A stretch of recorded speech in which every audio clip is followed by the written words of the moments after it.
Hello, hello. I am Patricia Rezzatello, and today I'm sharing some of the marketing insights that I have learned over the years. I would love if you said hi in the comments, and if there's something that you like as I'm saying it, hit that like button, hit the hearts button. I'd love to know what you find interesting. If you and Go ahead and do that even if you're on replay. And if you think it has enough value, I'd love if you shared it. So in this episode, we are talking about joint ventures, how to create and use joint ventures to get referrals and make money with your small business.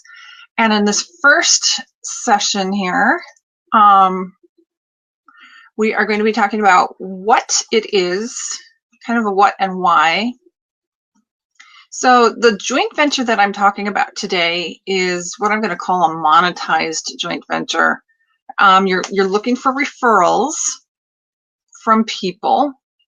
Rather, when people refer that business to you, other businesses refer business to you. Let me clarify that. Okay, or you refer business to them. There's a referral fee. There's a finder fee involved based on the transaction. So how does that work? If you're a little business, where do you fit in the scheme of things? I'm going to show you an example. See if I can get my technology all organized here. Okay, there's this coming up, right? And let's make it so you can see this and not me. You don't need to see me. I want to see this. Well, that doesn't do so much, does it? And,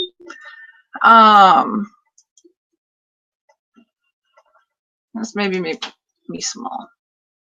I apologize as I'm learning how to do this all kind of on the fly. So, right. What you're looking at here, too many things open. Not enough screens. All right. Okay. So this is an example, one that we're both familiar with, which is a florist. Now, one of the most financially lucrative product lines for a florist is weddings, right? So the average floral bill for a wedding easily exceeds $3,000, probably $5,000 to $10,000 for some weddings. But what we discovered about florists and weddings is that they fall into what we refer to as an event chain. Now, an event chain simply refers to a series of businesses that customers purchase from in a specific kind of sequence. So, for example, first off, we have jewelers. Come on. Where's my jeweler? Great, it's going to freeze up on me. So anyway, we have jewelers. Once the bride-to-be accepts that engagement ring, this event chain kicks into high gear. And then her agenda is to book the church, the chapel, the synagogue, wherever it is that she wants the ceremony held. Then she lines up a wedding planner. Weddings are really a big deal, and women are often busy. And so we like to use the services of a professional wedding planner because there is so much involved in this. Next up, we want to secure the venue for the reception. She knows that most venues book out months in advance, so locking that venue in is really high on the priority list. Then we have a wedding dress. So we search for the perfect dress at the right price. Then we have the florist. So the bride-to-be wants to begin selecting her floral arrangements for both the wedding and the reception. Then we have the wedding cake, we got a printer, we've got thank you cards and invites, right? And you might want a limo, a DJ for the reception, a travel planner for the honeymoon, the hotel, the catering. It just never ends. So the event chain is pretty typical for this industry. For the florist who sits in the middle, it specifically identifies a multitude of potential and very lucrative joint venture partners. Here's why this is so important. Now, every business that we mentioned before the florist, right? So they're above the florist. They have the potential to endorse and send prospects to that florist. My thing is just all froze up. Let's skip that for now.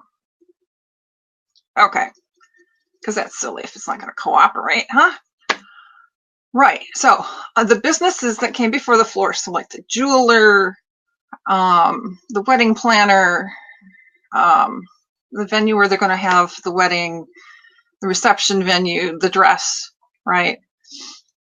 All of those businesses, we say they're above the florist. So it's critical that the florist creates such a compelling offer and relationship with these businesses that they feel obligated to send prospects their way. Oh, so now it's going to work. Okay, let's try this again, eh? Like I was Canadian. I'm not Canadian, however. Okay, let's try this again. So, our jeweler, right? There's our planner. There's the wedding venue. There's the reception. There's the dress. Here's our florist. Here's the wedding cake. And our invites, so our printer, right? So the florist controls the prospect flow to all the businesses that are below them, and in establishing specific processes and procedures to make sure that their customers use those businesses, right? Let me repeat this.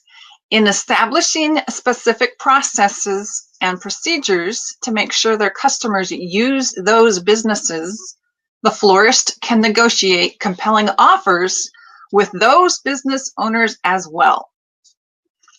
So, yay, florist. Right? So let's say that this florist cultivates a joint venture relationship with each one business of each of those businesses, right? Throughout the entire chain. Staying ultra conservative with our estimates, since they have no control over the flow of prospect from this business. It could be likely that they could obtain at least one referral each month from just one of those businesses above them. Now, since the florist controls the flow of prospects to the businesses below them, they could easily send one referral to each of them every month. Okay, now this is just a really conservative estimate. And, it could vary a little bit depending on where you're located and what kind of, size of, community you're in. But these are just conservative estimates. Now, since the average floral bill for the wedding is $3,000, it's probably more, but we're going to say it's $3,000. Then just one month from those businesses above the florist increases their annual revenue, okay, by $36,000. How's that? Now, let's consider the businesses below the florist where the florist controls the referrals. Okay, we're going to look at the wedding cake maker. Okay, average price for a wedding cake is also about $3,000. That's easy. You got a lot of people to feed, and you want that pretty cake, for the pictures, and then you have to have the top piece for your wedding anniversary of the first year, for lucky people who have weddings. Okay, I did. Right. So the average sales price for a wedding cake is also $3,000. The florist could easily negotiate a 10% referral fee. So just a single referral each month produces an annual additional increase of $3,600 for the florist. Okay, and that's just for the cake. Okay, and he can do pretty much the same thing for the printer. So we say the printer is only $1,000 a month, not a month, but for client. The florist again gets a 10% referral fee. That referral per month produces an additional $1,200. Now, if we stop there, this florist has just increased their annual revenue by more than $40,000. That's using really conservative numbers. Imagine if you continue to add up the revenue produced by all the referral fees that the florist would earn from all the other vendors in this chain. Now, the same process holds true for businesses that aren't in a chain. Just like the florist, they simply identify partners who service the exact same market, okay, the same kind of client that need or want what they're selling. And it looks easy, but it's not, because you have to properly identify who makes an excellent joint venture partner for you. You also have to determine the order in which you approach them, how to approach them, when to approach them. And you have to do this properly or you wind up burning through all of your potential joint venture partners and come out with nothing in return. Right, so let me clear up my screen a little bit. Okay. And find my notes again. I don't do this off the top of my head. I'm not that skilled. So, does that make any sense? Let me know if you think it does. I'd like to know if you don't think it makes sense.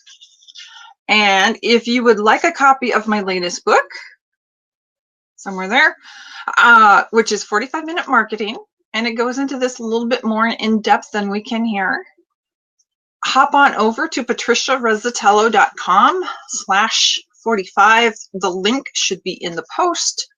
Hop on over and grab your free copy today. Hey, thank you so much for joining me today. Join me again in the next episode when we talk about joint ventures part 2, which is the top of the pile part. See you soon. Bye-bye.